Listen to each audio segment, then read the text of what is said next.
Yesu Kristo karibu mahali hapa. Yesu naomba unitumie. Mfalme umebarikiwa mara kwa wingi. Amen. Kwa jina Yesu kupenda imani na tunaenda kusoma neno. Somo linasema kusikia na kutii. Kusikia na kutii. Kusikia na kutii. Mtu anapoongelea kusikia na kutii, tunaweza kwanza kitu cha kusema hivi kusikia. Kusikia ni pale ambapo mtu anasema wewe unamsikiliza. Hivi leo ninapoongea hivi sasa wewe hapo unasikia. Amen. Lakini kutii ni kupi? Kutii ni kufuata kile ambacho umeagizwa au kufuata yale ambayo umeagizwa au yale uliyoambiwa kwamba ufanye. Pale unapokuwa umetii, kwamba umetii kile ambacho umesikia. Kumbe kama mtakatifu lazima uwe unasikia lakini pia unatii. Kuna mtu hapa lakini hasikii. Mtu yule ni kwamba nini? Hapa tunaendelea kuhubiri, yeye ana mawazo mengine. Huyu hasikii. Lakini mwenyewe asikia, anakaa, anakielewa kile ambacho ninasema. Anakielewa ambacho ninakifundisha. Lakini mtu anayetii ni kwamba anafuata maagizo ambayo anapewa. Bwana Yesu asifiwe. Tenda kusoma katika kitabu cha Kumbukumbu la Torati 28 mstari wa kwanza hadi 24. Anayepata Kumbukumbu la Torati 28 anasema, itakuwa utakaposikia sauti ya Bwana Mungu wako kwa bidii kutunza uyafanye maagizo yake yote nikuagizayo leo. Anasema itakuwa utakaposikia sauti ya Bwana Mungu wako. Yaani utaposikia sauti ya Bwana Mungu wako, kwamba sauti ya Mungu inakujia, pendo fanya hivi, lazima ukasikie na kuitii. Kwamba Mungu anasema wakati kwamba inatabiri nitoke nikahubiri Injili, lazima nisikie sauti ya Mungu na nitii. Nisikie sauti ya Mungu nitii. Mungu anatumia watumishi wake. Anatumia watumishi wake ili kusudi kukuagiza wewe. Anatumia mchungaji anasema, jamani, ninatabiri tuwe na maombi. Ijumaa kuna mfungo. Mungu amepitia mchungaji kutusemesha sisi watu wake. Hata Mungu anapima kwamba umesikia ameshasema na unajua kwamba mchungaji ametangaza maombi. Hata Mungu anachosubiri ni utii. Uko wapi? Leo hii jiulize, unautii ndani? Jiulize maneno ambayo mchungaji anatoa au agizo analotoa mchungaji, je, unalitii au ulisikii? Ukisema ulisikii ni kwamba unaidanganya. Wakati huo kwamba anapotangaza unalisikia na unaelewa na siku hiyo unakuwa unaichua, lakini unakuja unaipuuza. Watumishi wa leo au watumishi wa sasa tumekuwa tunasikia maagizo ya Mungu lakini utii umekosekana ndani yetu. Sasa kwa namna hiyo au kwa jinsi hivyo Mungu anashindwa kutubariki kwa sababu tumekosa kutii. Tunazuia baraka zetu kwa sababu tumekosa kutii ndani yetu. Mungu anataka atubariki kupitia kitu fulani na kuletea tu. Apime imani yako. Apime, je, umeweka Mungu kwako ni wa namna gani? Anakuta akutii. Basi unakuwa unazuia zile baraka zako. Kumbe kuna nguvu ya kusikia na kutii wewe kama mtumishi wa Mungu. Haleluya. Jifunze kutii yale ambayo unaagizwa. Kile ambacho kinanenwa na mtumishi, Mungu anamtumia. Anakusudi na wewe, na sio kwamba Mungu anamtumia mtumishi wake kukuagiza lipo lengo ambalo Mungu anataka litimize kwako. Sio tena kwa mchungaji, kuna kitu Mungu anataka hasiditike kwako. Watu wengi waga hawatambui. Kwamba mchungaji anasema, nichukulie mfano kwamba funga. Anaposema ufunge kwa ajili ya maombi, kumbe katika kutii Mungu anafungua milango ya namna nzuri ya kufikia baraka zako. Haleluya. Jifunze kutii. Unaposikia maagizo usipuuzie. Ndio jambo dogo au kubwa. Mungu anasema lolote mimi nitalolisema lazima utii. Haleluya. Soma katika kitabu kingine cha Isaya 1 mstari wa 19 hadi 20. Aliyepata soma. Isaya 1:19-20. Kama mkikubali na kutii mtakula mema ya nchi.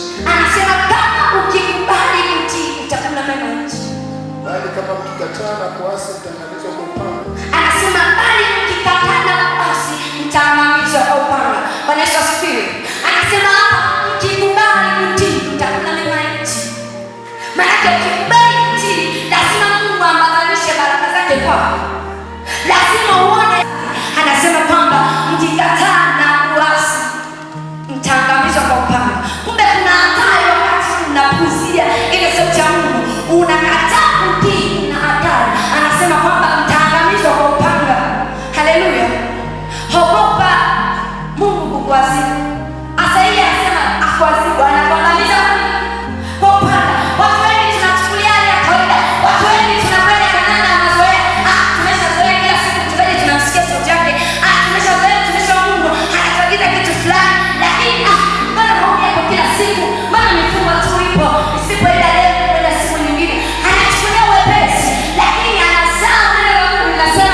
sijafika au naomba ruhusa mchungaji au kiongozi, naomba ruhusa nipata na dharura fulani.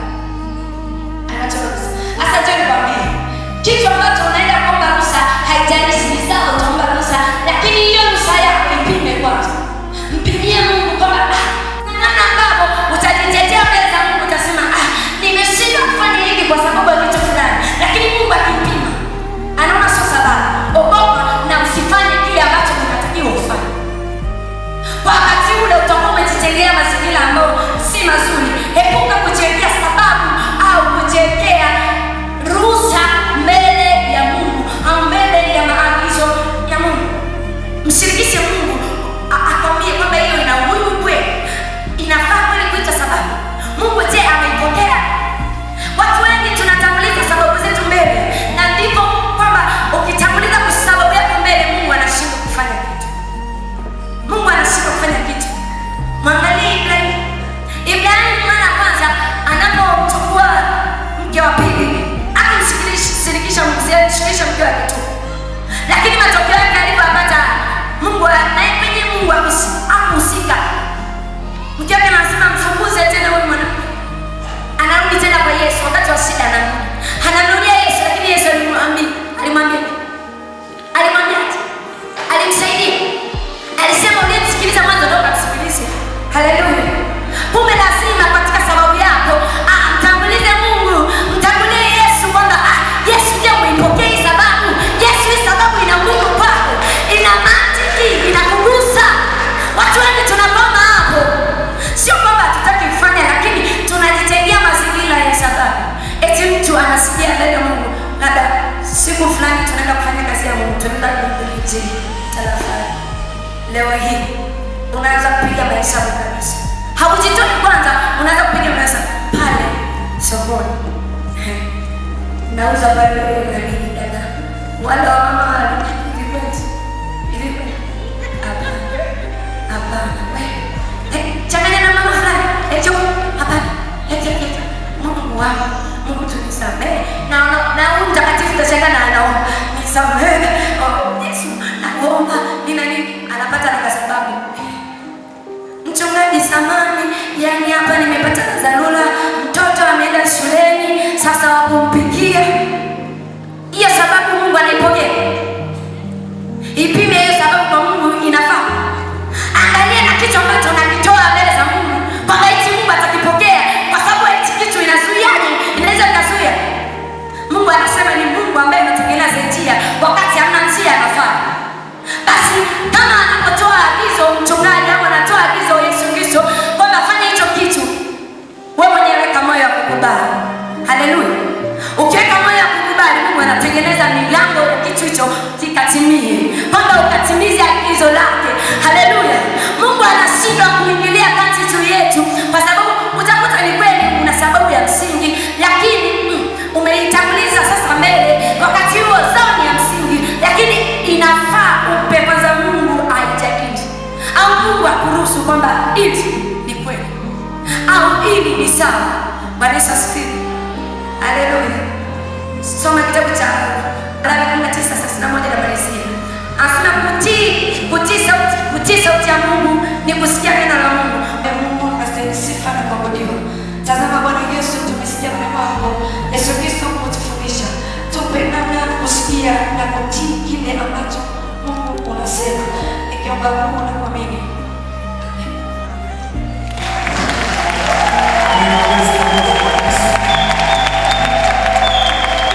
Sio huyo tu, kuna wengine wamekaa kule wana vitu vya ajabu sana ambavyo vimekubalika. Naomba kanisa usimame, tumshukuru Mungu kwa ajili ya ujumbe huu. Tuone kwa ajili ya kutupatia tahadhari. Ni wewe tu Mungu ambaye unaweza kutuponya, unaweza kutusaidia, unaweza kutuepusha na mabaya yote, na kila roho isiyo njema kwenye kanisa lako Baba, ukaiondoe kwa jina la Yesu. Uelekeze uso wako kwa kila moja, kamtunze, kamponye, kamfunike, kaepushe hatari zote kwa jina la Yesu. Kwa mkono wako wenye nguvu, kwa mkono wako wenye mamlaka, kwa jina la Yesu. Roho Mtakatifu, naomba neema yako iwe juu yetu kwa jina la Yesu. Utusaidie Bwana na jeshi, utuepushe na uasi, roho mbaya ya uasi, roho mbaya ya kiburi, roho mbaya ya kutokutenda kwa jina la Yesu. Tunatubu mbele zako Mungu ni juu.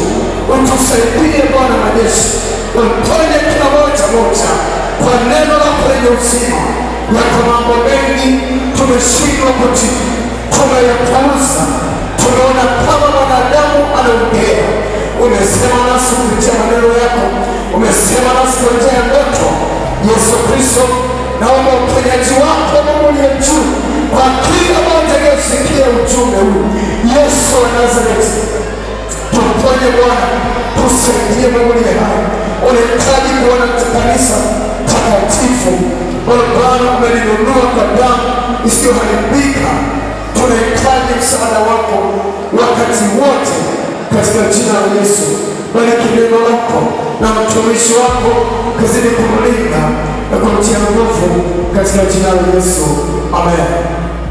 Mungu kae kwa ajili ya ibada hii, kwa ajili ya kwenda kubariki watoto wetu. Bwana Yesu, naomba uwepo katikati yetu. Naomba Bwana tusaidie, tuwezeshe, tupake mafuta, uwepo Roho Mtakatifu. Thibitishe Bwana jambo hili, bali Bwana takatifu ya kuleta watoto wako, kuleta kwako, ili wawe salama, wawe na ulinzi kwa jina la Yesu. Mungu mtakatifu aliye juu, kwa jina la Yesu, wewe ni mwema sana Mungu, ketia mahali pa juu palipoinuka. Karibu Baba, katika jina la Yesu. Tukufu ni wako na nguvu katika jina la Yesu. Amen.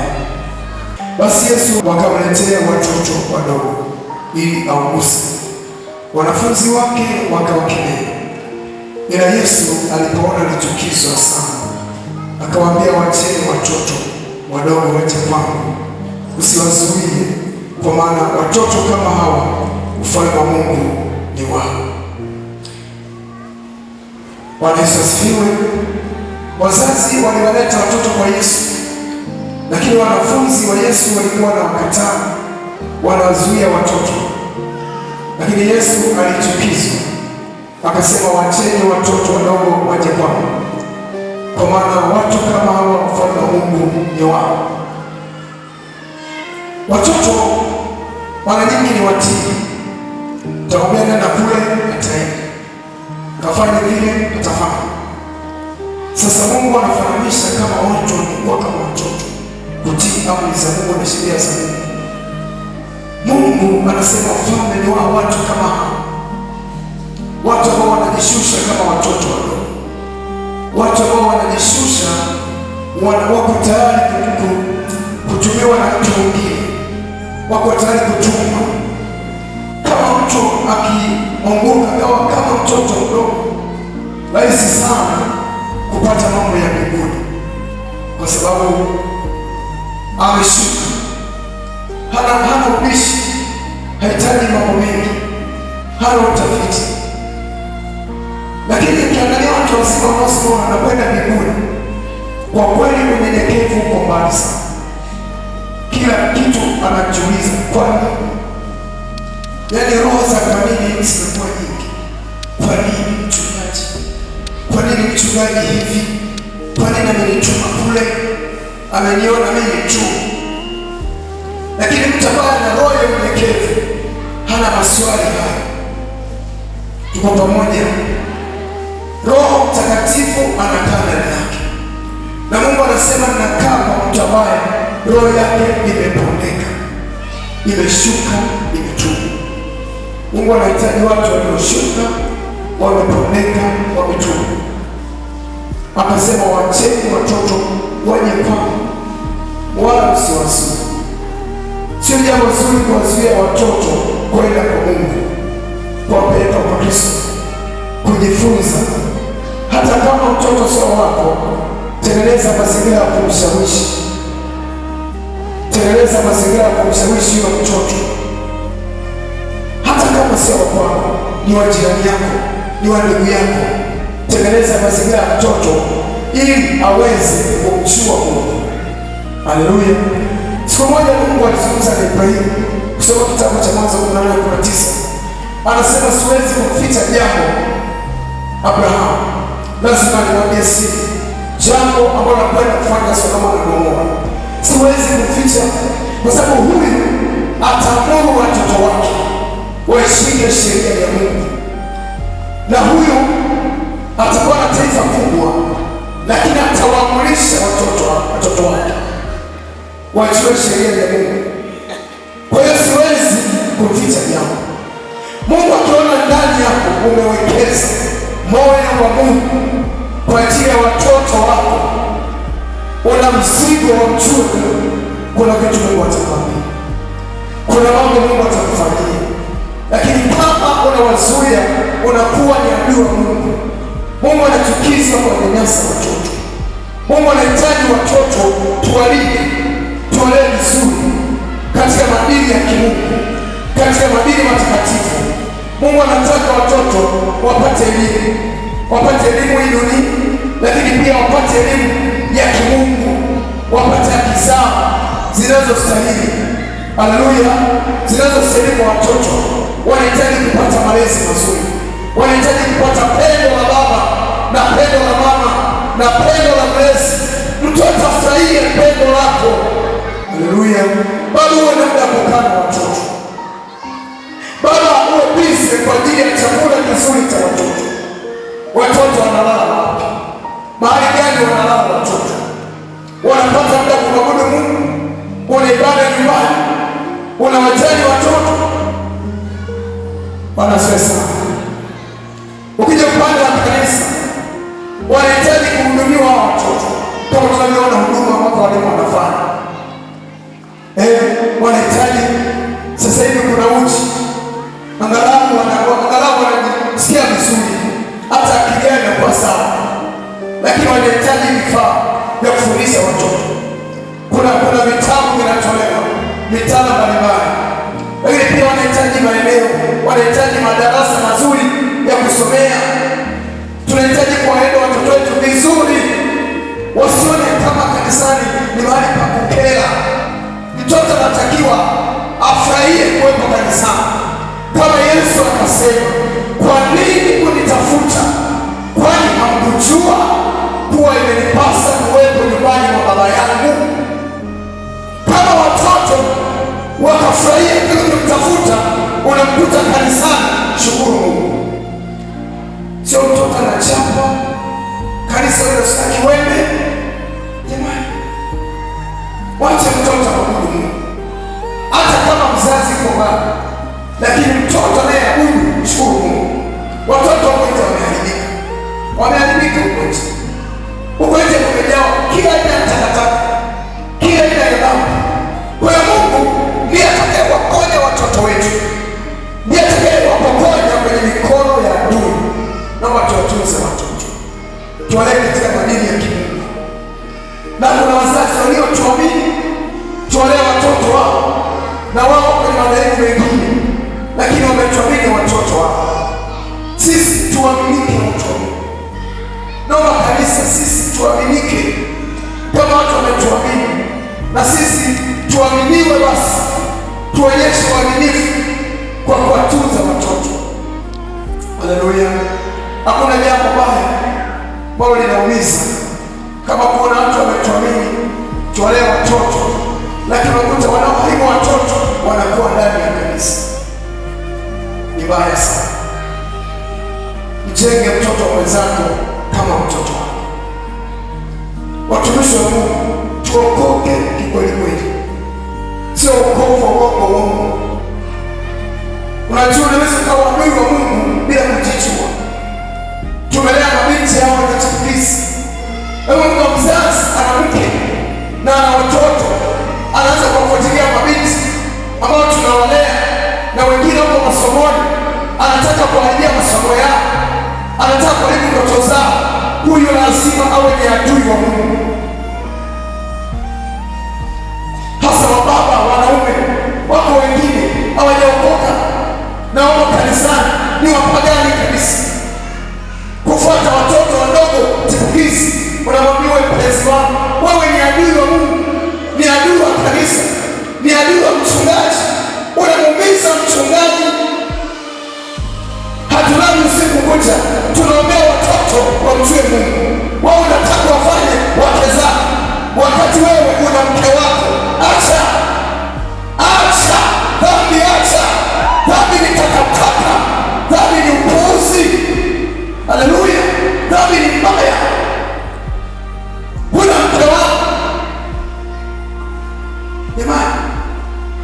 umri wanasema jamani, umri ukifika umri fulani, umri unakwambia kwamba umri huu sio matakataka haya. Kuna umri wa kusanya familia, kuijenga familia yako, kuiweka familia yako, kuiweka familia yako kwenye maadili. Umri unasema haleluya. Jamani, fika mahali kila mtu aokoke. Usikae hapa una wokovu, usijifiche, usiweke kama hapa ni kichaka cha kujifichia huko kanisani. Uliitwa Kristo lakini matendo yako sio ya Kristo, ni ya kipagani. Jamani, unapokuta mtoto wako, umelea mtoto afu kuna mtu anataka kumharibia masomo yake, kuharibu future yake ya baadaye, kwa kweli tunajisikia vibaya. Kama mchungaji tunahitaji kizazi cha waliosoma, lakini anakatishwa masomo na mzazi. Jambo tena ameokoka, amjakaa na mabinti wanaweza kueleza mambo mengi. Tunawafikiri kanisani wanamsimama, lakini pia wao wanawaharibia maadili watoto. Ole wako mtu, ole wako unayetenda dhambi, ole wako unayeharibu watoto. Yesu anachukizwa. Mungu anataka watoto waendelee mbele. Wao wanawaharibia watoto mtazamo wao, badala ya kumwonya na kumwombea, wao wanawaharibia. Ole wako. Dhambi za nini? Kwa nini wewe hivyo mtu wa Mungu? Acha ifike mahali weka limiti, jiwekee breki. Kwa sifanyi dhambi, kuishi bila dhambi inawezekana. Sipendi dhambi. Haleluya. Bwana asifiwe sana. Weka limiti, sio unaendekeza tu mechama tamaa mabaya. Tamaa mbaya, ukifika mahali tamaa za namna hiyo, hilo ni pepo sasa, sio hali ya kawaida. Kuharibu watoto wenzako, kuharibu watoto wa kanisa ambao ni akina mama mchungaji wa kesho, ndio watakaosimama kuomboleza kwa ajili ya kanisa. Si unaona ujumbe kama huu unateremka jamani, unajisikia vizuri kabisa. Mtu anaongea ni mdogo, lakini neno analoongea lina power, lina nguvu. Alafu kute wewe uwe mpenzi wako, wewe si mchawi. Sikuasili upande, lakini wako wabaya, sio wewe mbaya. Mtu mbaya Mungu mchukia. Hakuna amani kwa mbaya. Najisikia vibaya kwa watu wanaharibu watoto. Nasikia vibaya wanaume wao wanatafuta wake za watu humu kanisani, wanajifanya wameokoka. Najisikia vibaya mtumishi wa Mungu. Acha wake za watu, acha wake za watu. Kama umeokoka, okoka uende mbinguni. Acha matamaa, acha mambo ya dunia. Usifuatishe namna ya dunia hii pamoja na tamaa zake. Usifuatishe pendwa na kukimbia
Mnanikwaza mimi, sio wewe. Ila nakwazika sana kuona baba mzima anajeleza katoto kama mpe uwe mpenzi wako kweli.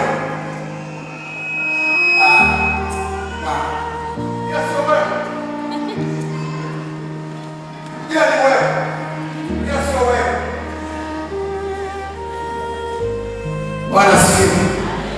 Mimi najua wanao walio watoto na wajua na wao wanajijua. Acha wengine waiteni wazi, wengine wasema kanisa waitwe na waiteni watu mnaosikia fununu mbaya, waitwe kanisani kikao. Wana maroho mabovu wamekaa kanisani, lakini wana roho chafu wameingiwa na roho ya shetani. Wasema kanisa hika ikiwezekana wake nje kule. Biblia inasema mtupieni shetani watu kama hao, mwili wasipiwe roho ifanywe tupia kule nje. Sasa ni mtu huyo unajisikia vibaya. Mimi siposema tahukumiwa mimi. Wacha nikwambie mtu wa Mungu, okoka, usitende dhambi. Haleluya, usitende dhambi. Dhambi mwiko, ukiokoka usitende dhambi. Acha waume za watu, tosheka na mume wako, na kama hayupo ngoja Kristo atakapotokea. Kama atatokea uwe tayari mpaka kufa, lakini usitende dhambi. Usiendekeze kwamba mimi sijui mwili unafanyaje. Maandiko yanasema kila mtu na ajue kuuweza mwili wako, yaani mwili wako una mlango wa kuuweza. Maandiko yanasema kila mtu ajue kuuweza mwili. Usikuzidi. Tunaposema wokovu, maanake ujue kuuweza mwili wako. Mwili usikuzidi, eti mwili umenizidi, maanake hujaokoka. Kwa mchungaji anajua si mwili umefanyaje. Na ndio wokovu, kuudhibiti mwili. Mwili usikuzidi, tamaa za mwili zisikuzidi, nguvu ya Mungu itawale. Ukiokoka ujikane. Yesu akasema kila mtu na ajikane, aubebe msalaba wake kila siku anifuate. Kwa hiyo kuudhibiti mwili, kujikana. Hata kama huna mume ujikane. Siku ipite, Mungu ananifema, ujikane. Hata kama hatatokea haujakutana mwanaume, Mungu utakuwa na fahari kubwa kwenye ufalme wa Mungu, kwa sababu ulijikana, haukutenda dhambi, haukuwaibisha Kristo kuliko kuparamia waume za watu. Hilo ni jambo baya. Tulia, hata kama wewe ni mjane, tulia na ujane wako, usiwaibishe Bwana Yesu. Usianze kutangatanga na ujane wako, unaanza kuwatafuta wanaume. Yesu ni mume wako. Biblia inasema Yesu ni baba wa yatima na ni mume wa wajane. Maanake Mungu anakuwa upande wako. Acha matamaa ya ajabu, kumjua Mungu aliye Mungu wa kweli. Nasikia kukwambia, sikia kukwambia, acha dhambi, iache dhambi, iache binti, dhambi iache. Biblia inasema mshahara wa dhambi ni mauti. Unaweza ukafa ujue. Sasa hivi watu wameuza watu wa Mungu. Kwa nini uparamii? Binti wake amesimama, anapokuja mtu anataka kuharibia maisha yako, onyesha kutokukubaliana na dhambi na mawazo yake mabovu. Usikubaliane nayo. Amen. Kwa hiyo tuwalee watoto katika maadili. Usilazimishe mtoto akaolewe. Unalazimisha, unaforce mambo. Kwa mkika hapa, uone kama unazeeka, afanyeje sasa? Anakuja kuangukia mahali pabaya, kilio tena kimeanza. Anarudi mama niliokuwa na umwa. Unapata kitu gani? Mwache, kama wanaume watokei, mwache akae nyumbani kwao. Usilazimisha olewe tu, awe mke wa tatu. Kwa nini? Awe mke wa nne, aolewe mtoto aliyeokoka kwenye mitaa. Ninyi wa mama ndio mnakuwa karibu na watoto. Waleni watoto katika maadili. Haleluya. Tunaposema tuchange pesa, tuongeze maeneo kwa ajili ya kutengenezea mazingira ya watoto wetu. Wao